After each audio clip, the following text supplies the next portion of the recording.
Hi అండి. మనం అప్పుడప్పుడు చేపల పులుసు పెట్టుకుంటాం కదా! అలాంటప్పుడు చూడండి, మన ఛానల్‌లో ఫుల్ వీడియోలు ఉంటాయి, షార్ట్స్ ఉంటాయి.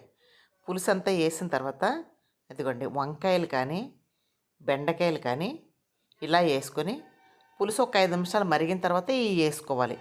యేసుకొని మూత పెట్టేసి సిమ్‌లో పెట్టుకొని ఒక 5 నిమిషాలంటే 5 నిమిషాలు మరిగించుకొని అప్పుడు మనం చేప ముక్కలేసుకోవాలి. ఏదైనా చేపల పులుసులో వంకాయ గానీ, బెండకాయ గానీ యేసుకుంటే చాలా బావుంటదండి. ఆ టేస్టే డిఫరెంట్‌గా ఉంటది. చేపలు ఇవిగోండి, కిలో చేపలివి. కిలో చేపలని మనం కొంచెం ఉప్పు అది ఏసి కడగాలి. మామూలుగా బ్లడ్ ఎక్కువ ఉంటది కాబట్టి చేపలకి తాజా చేపలండి ఇవి. చక్కగా కడిగేసాం, చూసారా? చేపల పులుసు ఎప్పుడు కూడా లోపల ఈ బ్లాక్‌గా ఉన్నదంతా తీసేసుకోవాలి.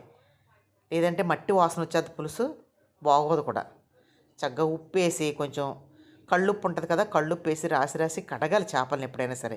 ఏ చేపలైనా సరే ఎక్కువసేపు చేపలు కడిగిన నీళ్ళు మంచినీళ్ళ వచ్చేంత వరకు కూడా చేపలు కడగాలి. లేదంటే నీసు వాసన వస్తది.